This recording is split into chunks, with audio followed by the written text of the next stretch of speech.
Paz do Senhor, meus queridos, amém? Louvado seja Deus. Uma apresentação dessa, a gente fica até, deixa quieto, eu vou embora. E estou muito feliz de estar aqui, agradeço ao convite, pastor. Pastor Otaú foi um amigo, assim como a sua família, né, de longa data. E é um prazer estar aqui com vocês, né, estar aqui com essa família do Senhor e ter esse tempo aqui para compartilhar da palavra de Deus.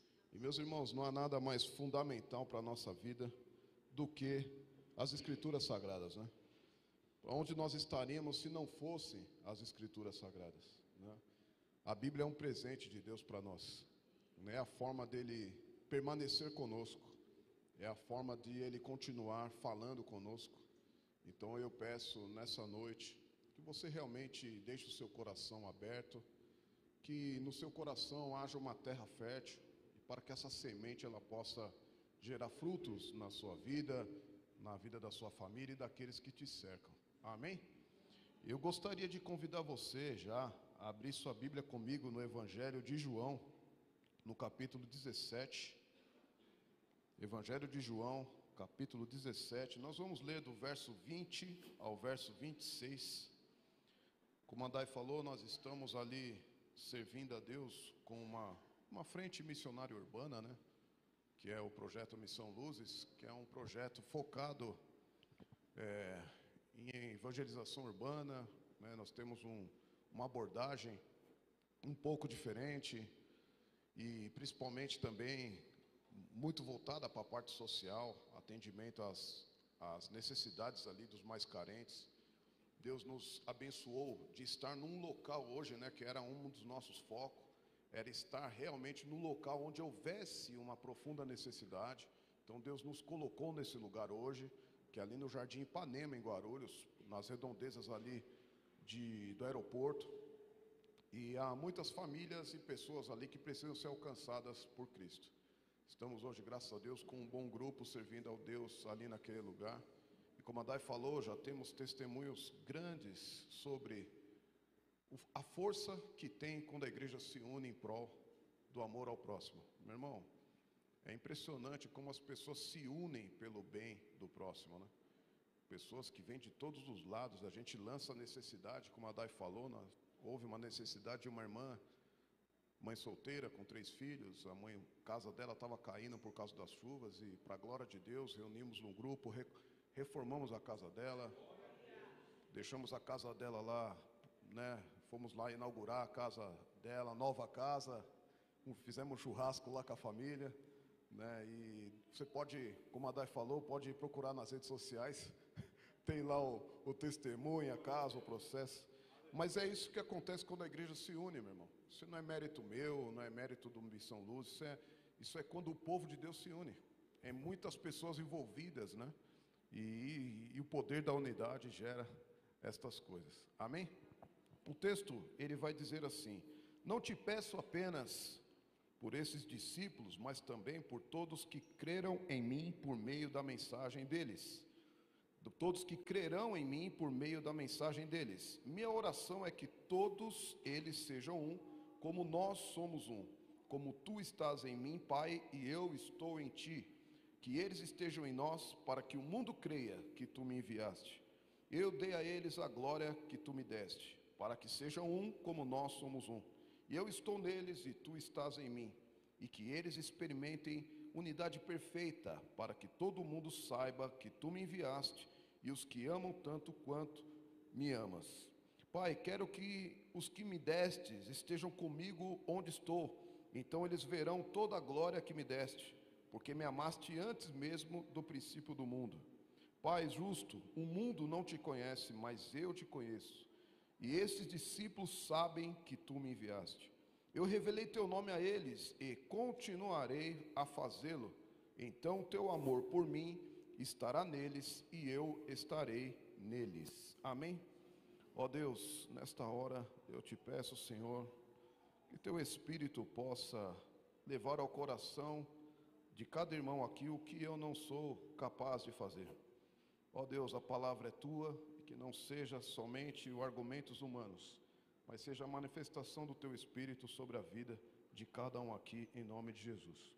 Meus irmãos, então nós estamos aí diante de um texto maravilhoso, né? Eu tenho esse texto como um dos mais importantes da Bíblia, se não o mais importante, meu irmão, porque esse texto, de João, capítulo 17, esse capítulo de João 17, ele é a oração sacerdotal de Jesus. O próprio apóstolo Paulo vai dizer que Jesus é o nosso sumo sacerdote, ou seja, quando olhamos para o Velho Testamento, o sumo sacerdote é aquele que tinha a responsabilidade de representar o povo diante de Deus e pedir perdão dos pecados do povo diante de Deus. E agora Jesus se apresenta a Deus como nosso sumo sacerdote, ele se apresenta ao Pai, e ele faz uma oração, meu irmão, cheia de sentimento por mim e por você. Jesus, ele vai até o Pai, e ele tem ali uma conversa franca, uma conversa direta, né? Uma conversa de pai e filho, e ele vai ao Pai e fala coisas a respeito de nós, vai falar sobre o amor que ele sente por nós, e ele vai dizer, olha, guarda eles, protege eles, esteja com eles, como esteve comigo. É o próprio Jesus, meu irmão, indo até Deus Pai para falar a seu respeito, para falar a meu respeito. É o próprio Jesus dizendo ao Pai, olha, eles são seus, porque eles creram em mim. Eles pertencem a ti, porque eles creram em mim. A tua palavra eu dei a eles, e eles creram. E eles são partes dessa unidade, eles são parte dessa união que há entre eu e você, entre nós. Então, meus irmãos, essa palavra, ela é extremamente importante. E toda vez que você se sentir que as coisas estão difíceis, vá para o Evangelho de João no capítulo 17, para que você renove dentro de você a respeito dos sentimentos que Jesus tem pela sua vida. Meu irmão, o que ele tem para nós são coisas grandiosas, e esse texto, ele revela propósito, ele revela expectativa, né? E ele vai falar, olha, eles vão enfrentar muitas coisas aí neste mundo, né? Ele mesmo disse, neste mundo eles terão muitas aflições, mas Pai os guarde, Pai os proteja, Pai esteja com eles.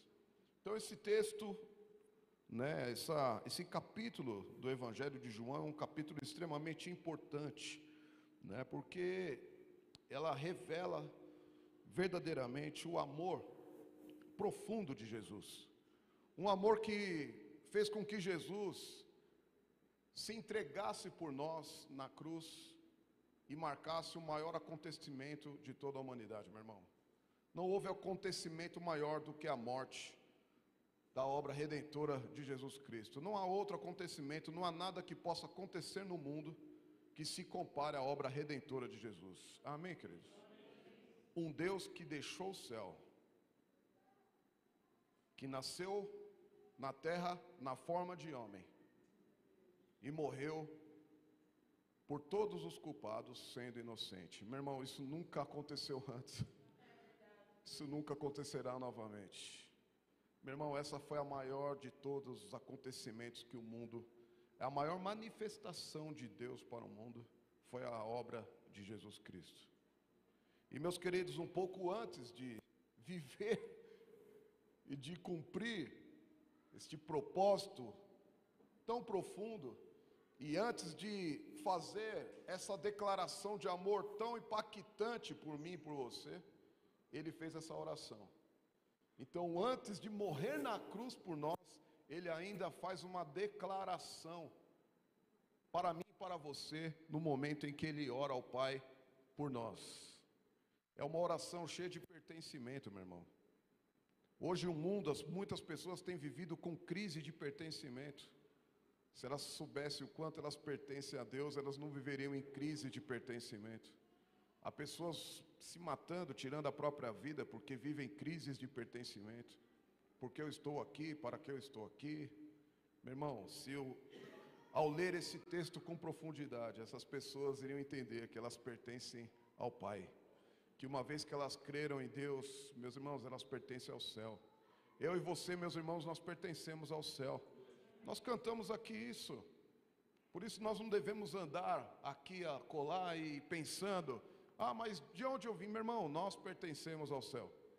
Como o apóstolo Pedro disse, estamos aqui como forasteiros, nós estamos aqui como viajantes, mas chegará o dia, meu irmão, que nós nos reuniremos com o Pai e o Filho para toda a eternidade. Por quê? Porque nós fazemos parte dessa unidade. E por que a unidade é importante? Nós sabemos que nesse trecho aqui do Evangelho de João, o que Jesus vai dizer? Ele vai fazer um apelo à unidade. Jesus deixa bem claro que não há relação com o divino sem união. A unidade é uma condição indispensável, impreterível, né? Não há como pensar em um relacionamento com Deus, não há como pensar em uma relação com o divino, não há como pensar na relação espiritual que nós temos aqui como os irmãos, sem pensar em unidade. Não há como progredir numa relação sem união. Amém, queridos? E para entendermos com mais profundidade os termos dessa unidade, precisamos refletir em um fato seguinte a esta oração que ele fez, que é essencial para a nossa consciência a respeito do que a unidade exige de mim e de você. A unidade exige algo de mim e de você. Vamos entender que quando Jesus faz a oração sacerdotal, logo em seguida aqui no texto, o João vai narrar, o evangelista João, que Jesus é traído e preso no capítulo 18. Mas o que houve antes disso? O que houve antes de Jesus ser ali preso? O evangelista, o evangelho de Lucas, no capítulo 2, 22, 42, vai dizer que Jesus em angústia estava orando. E na sua angústia ele disse: Pai, se quiseres,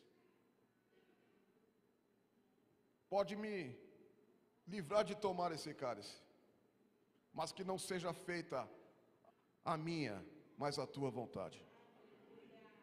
Obviamente que Jesus aqui, meus irmãos, ele não estava pensando em desistir da missão, mas Jesus, quando fala ao Pai de cálice, o cálice era a ira de Deus. A ira de Deus teria que ser manifestada contra toda impiedade, pecado e maldade, e Jesus sabia que aquela ira seria descarregada nele. Por isso ele fala: não vai ser fácil beber deste cálice. Por isso me fortalece para que seja feita a tua vontade. O texto no Evangelho de Lucas, capítulo 22, fala que em seguida desse pedido de Jesus, o Pai enviou anjos, e anjos foram até Jesus para fortalecer ele. O que ele estava dizendo é: eu preciso da tua força para tomar esse cálice. Então, meus irmãos, no momento em que ele faz um apelo à unidade, ele é um exemplo do que tem que se fazer para se manter a unidade: se sujeitar. Meu irmão, não há unidade sem sujeição. Se eu não estou disposto a me sujeitar, meu irmão, eu não estou disposto a ter unidade. E Jesus é o exemplo máximo de sujeição, porque sujeição é um fator determinante para a verdadeira unidade. Eu me sujeito. Não é fácil, mas que seja feita a vontade de Deus. O próprio apóstolo Paulo, quando ele vai falar na carta aos Efésios, e ele vai falar aos maridos, né, esposas, esposos, ele diz lá em Efésios capítulo 5, 21, que sujeitem-se uns aos outros por temor a Cristo. E nós sabemos, meus irmãos, que o casamento, quando ele escreve para o marido e a mulher, o casamento é um exemplo claro do que é unidade. E ele fala: sujeitai-vos uns aos outros. Mais uma vez as escrituras vão dizer que um dos fatores principais para a unidade é a sujeição. Meu irmão, você está pronto para se sujeitar à vontade de Deus? Eu tenho falado muito com o meu grupo lá. Vocês querem viver o melhor de Deus para esse ano? Risca o teu projeto e entrega esse ano na mão de Deus. Nós temos muitas vontades, pastor, mas qual é a vontade de Deus? E é interessante porque a Bíblia, ela é repleta, né, de códigos e indicações sobre unidade como essa, né? A respeito do marido, falando, sujeitai-vos, né? Sujeitai ao seu esposo, sujeitai a sua esposa. Porque se não houver, né, isso dentro do casamento, se um não se sujeitar ao outro dentro de um casamento, possivelmente essa unidade conjugal não prosperará. Muitas vezes nós temos visto casamentos terminando, e o pastor sabe, porque ele aconselha muitos casais. Aí ele fala, rapaz, você não está disposto a sujeitar? Não. Aí, bom, amor, mas esposa, você não está? Não. E meus irmãos, quando não há sujeição, o que acontece? Separação. Toda vez que nós não estamos dispostos a nos sujeitarmos a algo, isso vai gerar separação. Isso vai gerar destruição. Isso vai fazer com que nós nos afastemos. Quando Jesus, em sua oração, ele diz, seja feita a tua vontade, ele fala, a nossa unidade vai ser mantida, custe o que custar. É a mesma coisa se você disser, meu irmão, nesse mundo você enfrenta muitas tentações. Você enfrenta muitas dificuldades. Mas mesmo sendo difícil fazer a vontade de Deus, mesmo sendo difícil dizer não ao pecado, mesmo sendo difícil ter uma vida constante de oração, eu vou me sujeitar a Cristo, porque eu quero manter a unidade com Ele. Por isso, meus irmãos, nesse ano que se inicia, fala, eu vou me sujeitar à palavra, eu vou me sujeitar a Cristo, para que eu mantenha a unidade com Ele. Não se separe de Cristo. Está começando o ano, não se separe de Cristo. Custe o que custar, se mantenha em unidade com Cristo. Não negocie isso, meu irmão. Talvez você vai receber aí muitos apelos, você vai receber aí muitos convites, né, pastor? Vão vir muitas sugestões do inimigo sobre a tua vida, mas não negocie sua unidade com Cristo. Em nome de Jesus. E a Bíblia, como eu estava dizendo, existem muitos códigos na Bíblia, indicações de unidade. E tem um livro devocional do missionário chinês, o Watchman Nee, e esse livro tem como título, Quando a Terra Governa o Céu.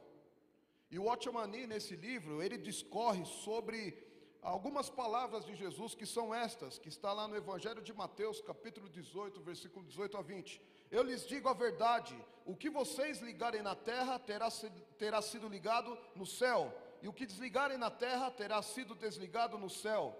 Também lhes digo que se 2 de vocês concordarem aqui, na terra, a respeito de qualquer coisa que pedirem, meu Pai no céu os atenderá. Pois onde 2 ou 3 se reúnem em meu nome, eu estou no meio deles. Amém, queridos? Veja que Jesus está falando aqui de unidade, e Ele está falando sobre o poder da unidade. Ele está falando o que a unidade gera. A unidade gera o quê? Concordância. E a concordância gera o quê? Resultado. Amém, meu irmão? A unidade gera, né, essa concordância. E a concordância gera o resultado. E o Watchman Nee vai dizer então que quando há uma única vontade entre terra e céu, as orações são respondidas. E aqui se revela o poder da unidade. Pelo que nós devemos orar, pastor, quando nós nos reunimos? Para que seja feita a vontade de Deus. Então a igreja faz o quê? Ela se reúne para orar. E o que você vai orar, meu irmão? Deus, qual é a sua vontade? Qual é a principal pergunta que deve haver na nossa oração? Deus, qual a sua vontade? Uma vez que a vontade dele é revelada, nós nos reunimos e dissemos, queremos isso. Então o céu, a vontade da terra se une à vontade do céu. E quando isso acontece, a oração é respondida. Amém, meu irmão? Amém. Por isso que o título desse livro é Quando a Terra Governa o Céu. A terra governa o céu, ou seja, o céu escuta a terra quando não há duas vontades conflitantes. Agora, quando há uma vontade aqui e outra vontade lá, a oração, o resultado não acontece. A oração é impedida. O próprio Jesus disse, vocês pedem e não recebem porque pedem mal. Pedem mal porque vocês pedem pelos seus próprios desejos, motivados pelas suas próprias intenções. Mas quando vocês se sujeitam a mim e oram, se sujeitando a mim, então eu escuto a oração de vocês. Então, meus irmãos, quando nós nos reunimos, a igreja se reúne, e aqui fala, 2 ou 3 ou mais estão reunidos, e eles concordam sobre alguma coisa. Concordam sobre o quê? Sobre a vontade de Deus. Então, 2 ou 3 reunidos, aqui juntos, clamando, concordando com a vontade de Deus, vai gerar o quê? Resposta. Você quer resposta de Deus na tua vida esse ano? Busque a vontade dele para você. Chame a sua família, venha para as reuniões de oração. O que 2 concordarem na terra, de acordo com a vontade de Deus, meu irmão, acontecerá. O céu responderá e você será abençoado. Então, quando a oração ela está ligada à vontade de Deus, quando a vontade da igreja está ligada à vontade dos céus, as coisas acontecem. E o último tópico que eu quero compartilhar com você é de um artigo do pastor Tozer, né? Quem aqui já estudou teologia sabe, ele é um dos principais pensadores teológicos aí do século 20. E ele escreveu um artigo, pastor, muito interessante, cujo título é o seguinte: a unidade que está nos destruindo. Nós estamos falando sobre o poder da unidade, mas uma unidade em Cristo e pela vontade de Deus. Veja que Jesus, quando ele está ali em sua oração de angústia, ele diz: seja feita a vontade de Deus. Paulo, quando vai aconselhar os casais, ele fala: sujeitai-vos uns aos outros em Cristo. Veja, meu irmão, que essa unidade tem uma condição: sujeitai-vos à vontade de Deus. Amém? Sujeitai-vos à vontade de Deus. Sujeitai-vos a Cristo. Sujeitai-vos ao céu. Sujeitai-vos à palavra. E aqui o pastor Tozer, ele vai falar sobre algo muito sério, que ele vai dizer assim: olha, nem tudo que reluz é ouro. Cuidado com este apelo pela unidade. A unidade tem o poder de gerar as bênçãos, mas ela também tem o poder, a unidade com a coisa errada, a unidade com coisas erradas, a unidade com a heresia, a unidade com o pecado, ela destrói. Por isso, meus irmãos, nem tudo, né? Há uma unidade que tem acontecido, que está nos destruindo. E ele fala o seguinte, eu vou ler um trecho aqui desse artigo. Ele fala assim: no mundo caído como o nosso, a unidade não é um tesouro que deve ser comparado ao preço da transigência. A lealdade a Deus, a fidelidade à vontade e preservação de uma boa consciência são joias mais preciosas do que o ouro de Ofir, ou os diamantes extraídos da mina. Então ele está dizendo que ser leal a Deus, ser fiel à verdade e preservar uma boa consciência diante de Deus, isso aqui são coisas que nós não podemos negociar, são tesouros inegociáveis. E ele continua: por causa dessas joias, homens sofreram a perda de propriedades, a prisão e até a morte. Por elas, mesmo em épocas recentes, por trás das várias cortinas, os seguidores de Cristo pagaram até o último centavo o preço de sua devoção e morreram silenciosamente, desconhecidos e não aplaudidos pelo grande mundo, mas conhecidos de Deus e caros ao seu coração paterno. Ele está dizendo que homens que se negaram a se unir com coisas erradas, pagaram um preço alto com a própria vida, morreram, foram mortos, presos, castigados, e o mundo nunca os conheceu. Porém, eles estão sendo abraçados o coração paterno de Deus. E aqui ele continua: no dia em que forem declarados os segredos de todas as almas, eles irão apresentar-se para receber as obras feitas no corpo. Esses são certamente filósofos mais sábios do que os seguidores religiosos da unidade sem significado, que não possuem coragem suficiente para colocar-se contra as modas correntes e que clamam por irmandade, só porque tal coisa acha-se no momento em foco. Meu irmão, tenha compromisso com as Escrituras. Não tenha compromisso com o método. Amém, meu irmão? Tenha compromisso com as Escrituras. Não tenha compromisso com o método. Há muita coisa hoje aí fora, pastor, que parece igreja, que parece mensagem da cruz, que parece adoração, que parece evangelho, mas não é. Cuidado com o que você se une. Há algo que nós devemos lutar como igreja, nós temos que preservar a sã doutrina, meu irmão. A igreja precisa preservar a sã doutrina. E nós não podemos nos unir ao engano. Homens pagaram o preço muito caro para que essa palavra chegasse até nós, pastor. E hoje, você olha para certas igrejas, meu irmão, não se empolgue com igreja lotada. Qualquer um pode lotar a igreja hoje. Existem vários métodos para lotar a igreja hoje. Não ache que Deus está lá porque aquela igreja está entupida de gente. Meu irmão, não acha que Deus está num projeto porque aquela é uma mega igreja. Não pense que Deus está nisso porque aquele pregador tem tantos seguidores no Instagram. Não pense, porque os maiores de Deus nunca foram aplaudidos. Os maiores de Deus foram mortos. Os maiores de Deus não receberam curtida. Os maiores de Deus foram jogados dentro de coliseus. Jesus levantou 12 apóstolos, com exceção de João, todos os outros morreram mártir. Não tinha curtida. Perseguição, espada, fogo e sangue. Por isso, meu irmão, nesse dia não una o seu coração à propaganda, à comercial. A rede social está cheia de pseudos homens de Deus.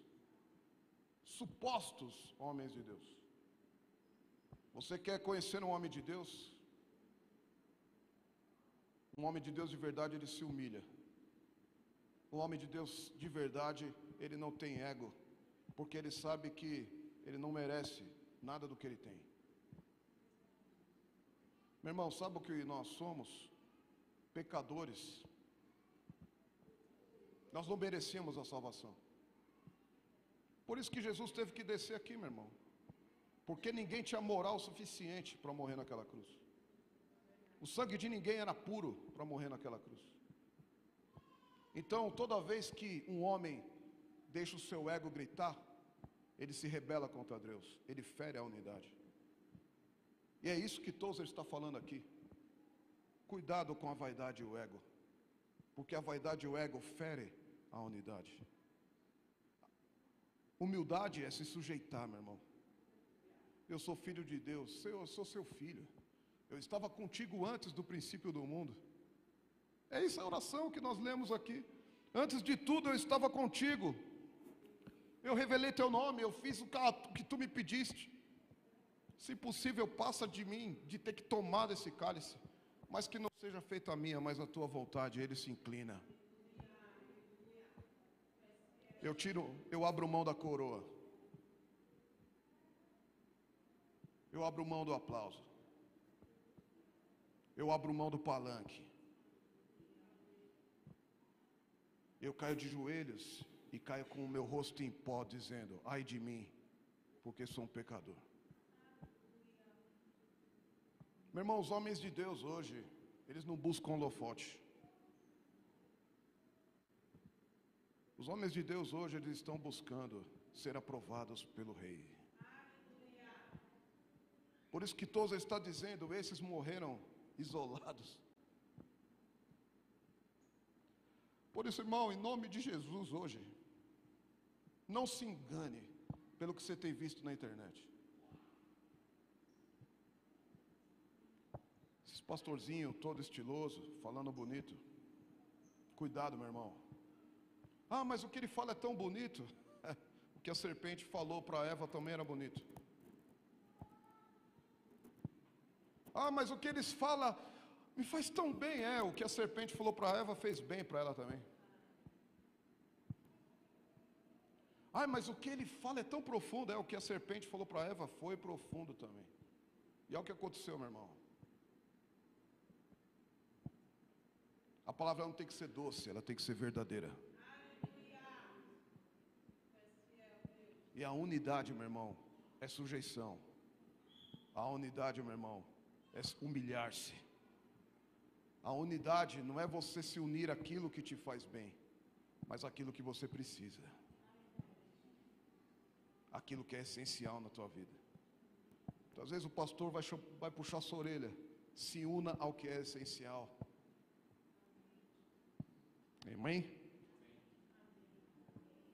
E para encerrar, o poder se encontra na união de duas coisas que são homogêneas e na divisão das heterogêneas.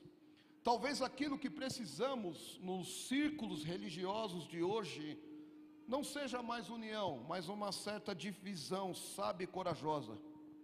Todos desejam a paz, mas pode ser que o reavivamento use a espada.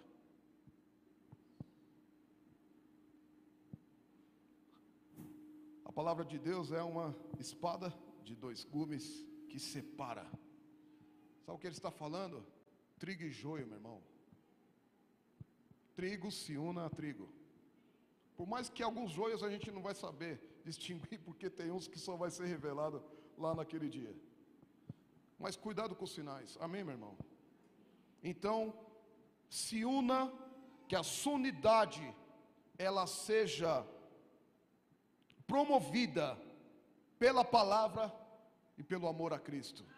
Onde houver a palavra, onde as sagradas escrituras elas forem verdadeiramente honradas, e onde o nome de Cristo for exaltado, meu irmão, se una, porque você vai estar com o Pai. Qualquer coisa que exalte outra coisa que não seja Cristo, não está em Deus. Não está em Deus. Amém? Se coloque em pé nesse instante, vamos orar. Eu agradeço de coração a oportunidade.